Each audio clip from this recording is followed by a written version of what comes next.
สวัสดีค่ะกลับมาพบกับเมย์ในช่องเมย์เวิลด์นะคะเพื่อนๆคลิปนี้เมย์จะพาเพื่อนๆมาทำแพทเทิร์นกางเกงขาสั้นตัวนี้ค่ะมีกระเป๋าแบบนี้นะคะแล้วก็มีตกแต่งตรงนี้ด้วยค่ะเพื่อนๆเรามาดูวิธีการทำแพทเทิร์นกางเกงตัวนี้เลยค่ะ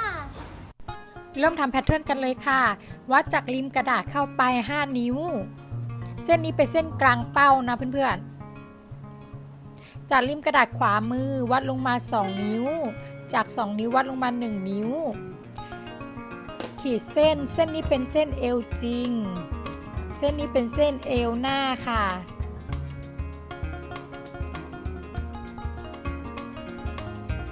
วัดจากเส้นเอวจริงลงมาเป็นความยาวกางเกงที่ต้องการ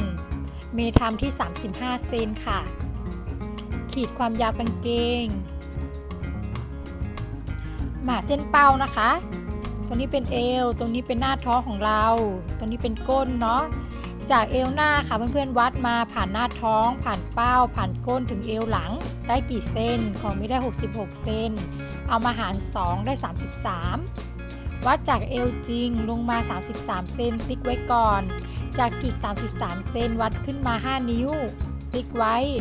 วัดลงไปที่ 2.5 นิ้วตำแหน่ง5 นิ้วตรงนี้นะคะเพื่อนๆเป็นแนวโค้งเป้าแล้วก็เป็นเส้นสะโพกล่างค่ะตรงนี้ก็จะเป็นเส้นเป้านะคะ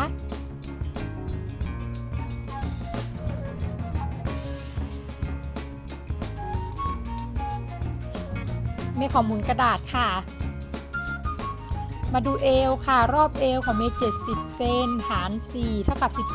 17.5 เอวหน้าเมย์บวกเกล็ดที่2 เซนเอวหลังเมย์บวกเกล็ดที่3 เซนค่ะมาดูเอวหน้านะเพื่อนๆตรงนี้วัดเข้ามา1 เซนขีดมาหาแนวโค้งเป้า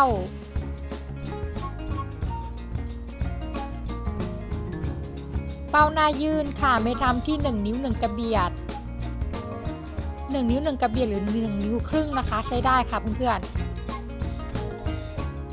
โค้งเป้าหน้าเอวหน้าของเรานะ 19.5 เซนค่ะเมย์ก็จะวัดไป 19.5 เซนวัดทะแยงแบบนี้นะคะแถวเอวจริงนะติ๊กไว้ 19.5 ขีดเส้นเอวหน้ามาดูเส้นสะโพกล่างค่ะเมย์บวกรวม4 เซนนะคะเพื่อนๆได้ 23.5 เมย์วัดออกมา 23.5 เซนเมย์ขีดตรงลงมาถึงเส้นเป้านะคะโค้งตะเข็บข้าง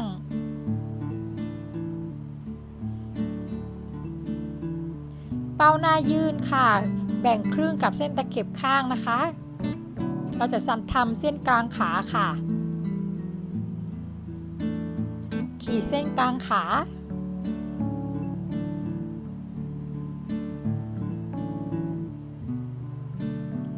เกล็ดนะคะชิ้นหน้าเราทำที่2 เซนเมย์ก็จะขีดออกไปข้างละ1 เซนค่ะความยาวเกล็ดอยู่ที่12 เซนขีดเกล็ดชิ้นหน้า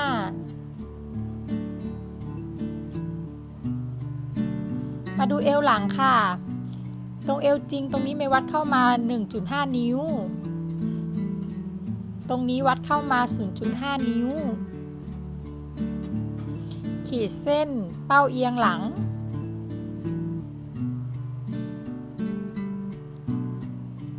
เป้าหลังยื่นนะคะวัดจากเป้าหน้ายื่นออกมา 2.5 นิ้วตรงนี้นะ 2.5 นิ้วค่ะติ๊กไว้เมย์วัดต่ำลงมาอีก1 เซนค่ะขีดเส้น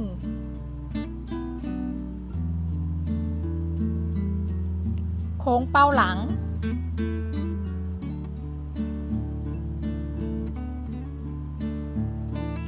มาดูเอวหลังค่ะเอวหลังของเมย์ 20.5 เซนนะคะวางไว้ทัดระนาบกับแนวเป้าเอียงหลังแบบนี้ค่ะให้ 20.5 เซนตกลงบนเส้นเอวจริงแบบนี้นะคะ แบ่งครึ่งค่ะตรงนี้ตั้งฉากเมย์ทำเกล็ดยาวที่14เซนความกว้างของเกล็ดทำที่3เซนนะคะวัดออกข้างละ 1.5 เซน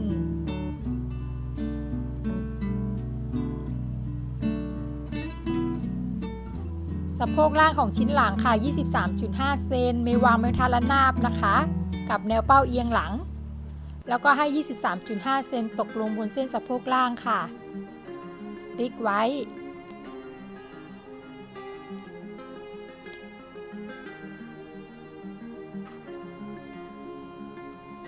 ขีดเส้นตะเข็บข้าง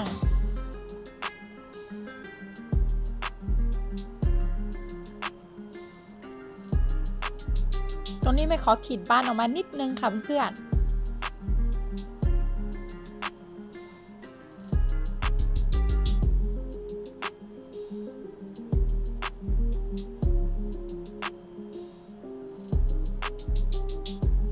ขีดเส้นขาด้านในค่ะ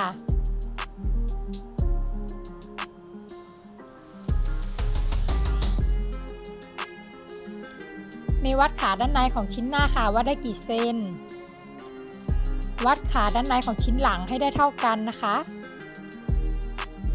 ตะเข็บข้างมีวัดขึ้นไป 1.5 เซนขีดเส้นปลายขากางเกง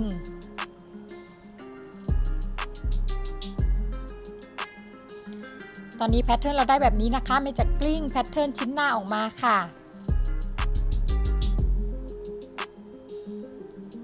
กลิ้งเกล็ดแล้วก็กางขาออกมาด้วยนะคะเส้นกางขาไม่ขีดยาวถึงความยาวกางเกงเลยค่ะ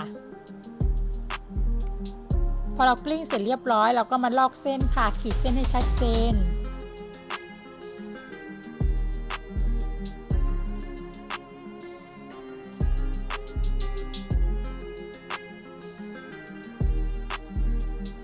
ชิ้นหน้าเราได้แบบนี้นะคะเรามาทำปากกระเป๋าค่ะตรงนี้เมย์วัดลงมา4เซนกระเป๋าเอียงตรงนี้นะคะเมย์อยากทำเอียงกว่านี้นะเพื่อนๆจริงๆอ่ะตรงนี้ของเมย์ 8.5 เซนค่ะเพื่อนๆทำเอียงกว่านี้ได้นะคะความลึกนะคะเมย์วัดจากสะโพกล่างลงมาอีก1 นิ้วค่ะความลึกของกระเป๋าเมย์ก็จะมาก๊อปสับกระเป๋าค่ะเพื่อนๆ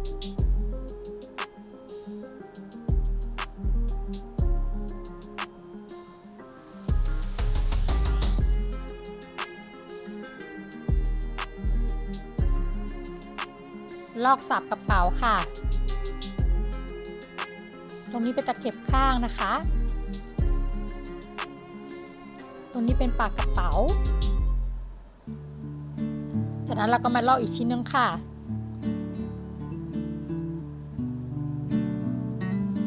เราไม่ใช้เกล็ดนะคะ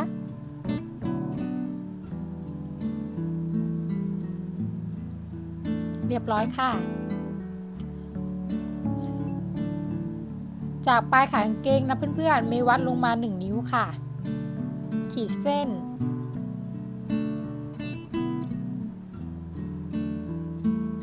ตัดกระดาษส่วนเกินออก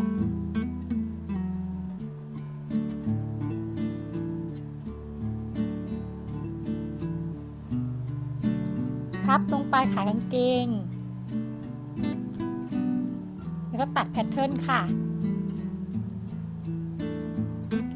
กระเป๋าเราก๊อปไปแล้วนะ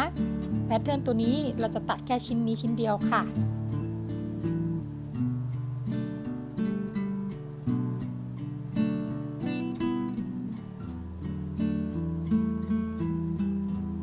ชิ้นนี้เรียบร้อยนะคะ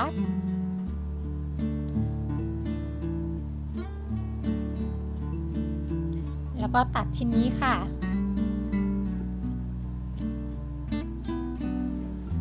แล้วตัดเกล็ดออกไปเลยนะ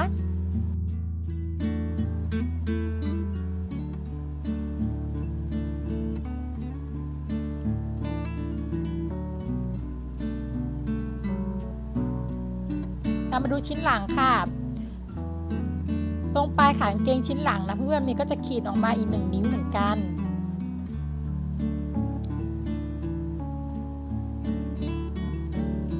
ตัดเส้น1 นิ้วค่ะพับปลายขากางเกงของชิ้นหลังแล้วก็ตัดแพทเทิร์นชิ้นหลังออกมาเลยนะ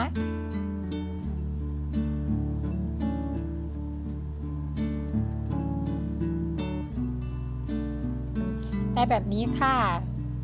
เรามาดูชิ้นหน้านะเพื่อนๆเอาตรงที่มันเป็นเอวนะมาต่อกันค่ะ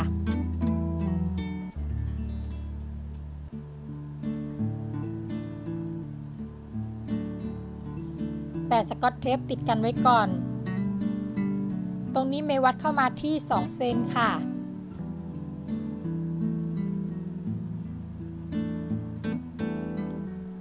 ขีดเส้น2 เซน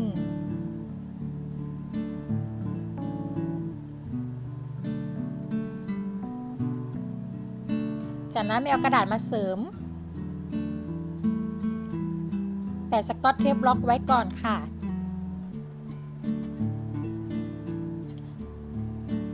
จากเอวนะเพื่อนๆเมย์วัดลงมา1 นิ้ววัดขึ้นไป1 นิ้ว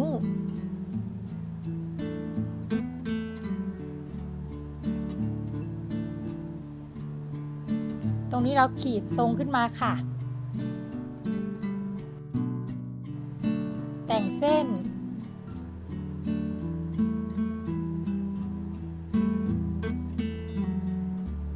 เมย์ขอกลิ้งเส้นนี้นะคะ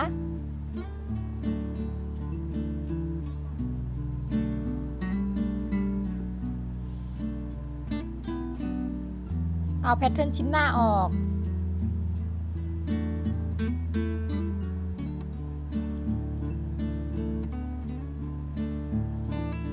แต่งเส้นค่ะ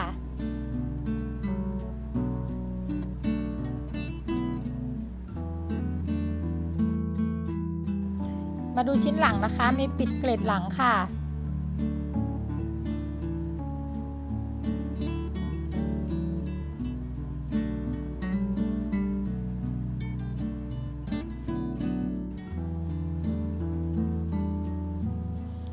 เอาแพทเทิร์นชิ้นหน้าค่ะมาต่อกันที่ตะเข็บข้าง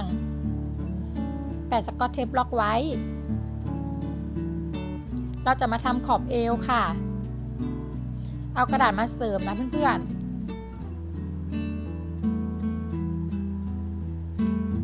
ๆลอกเส้นเอวค่ะ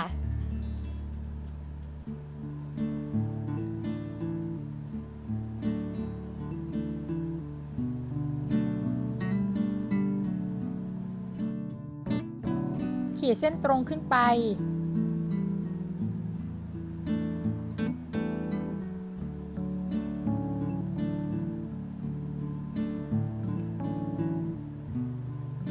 มาร์กตะเข็บข้างด้วยนะคะแกะเอาแพทเทิร์นออก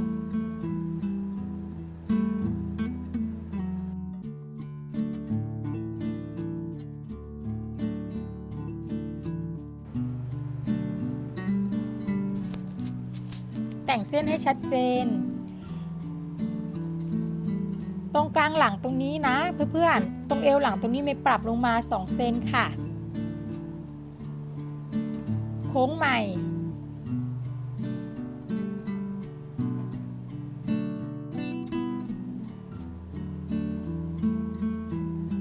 วัดเช็คนะคะว่าความยาวมันพอดีไหม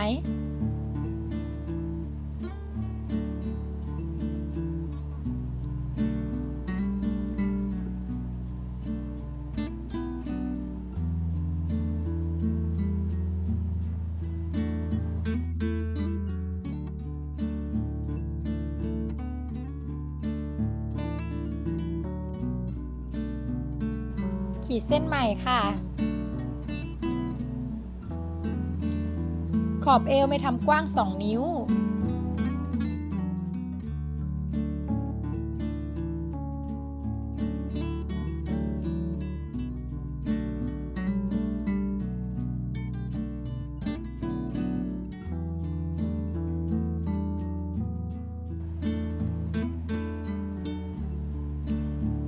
วัดนะคะว่าตรงนี้มันได้เท่าไหร่ปกติมันก็จะเล็กลงนะคะเพื่อนๆ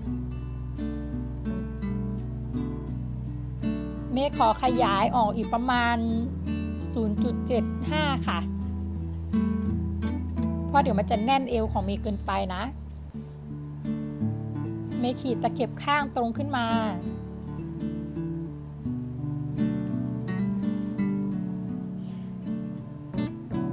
เมย์ตัดแยกที่ 0.75 เซนค่ะหรือ 0.7 นะโดยประมาณเพื่อนๆ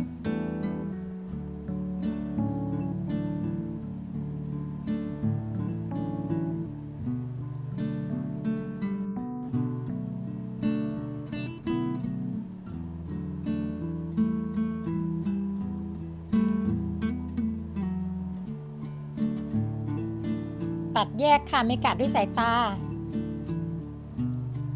แยกนิดหน่อยพอนะ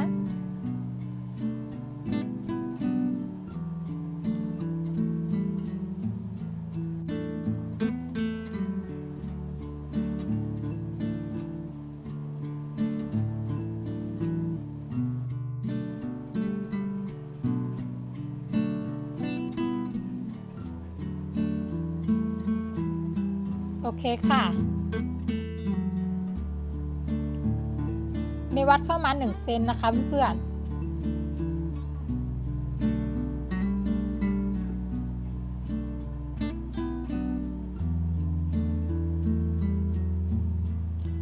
แล้วตัดแพทเทิร์นออกมาเลยค่ะ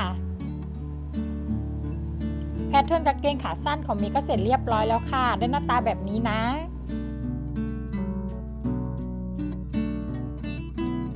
แพทเทิร์นกางเกงขาสั้นของเมย์เสร็จเรียบร้อยแล้วนะคะเพื่อนๆถ้าใครชอบกางเกงตัวนี้นะคะเราไปตัดเย็บกันในคลิปหน้าค่ะส่วนใครที่ทำแพทเทิร์นตามเมย์แล้วนะมีคำถามมีข้อสงสัยตรงไหนก็คอมเมนต์ถามมีใต้คลิปได้เลยค่ะ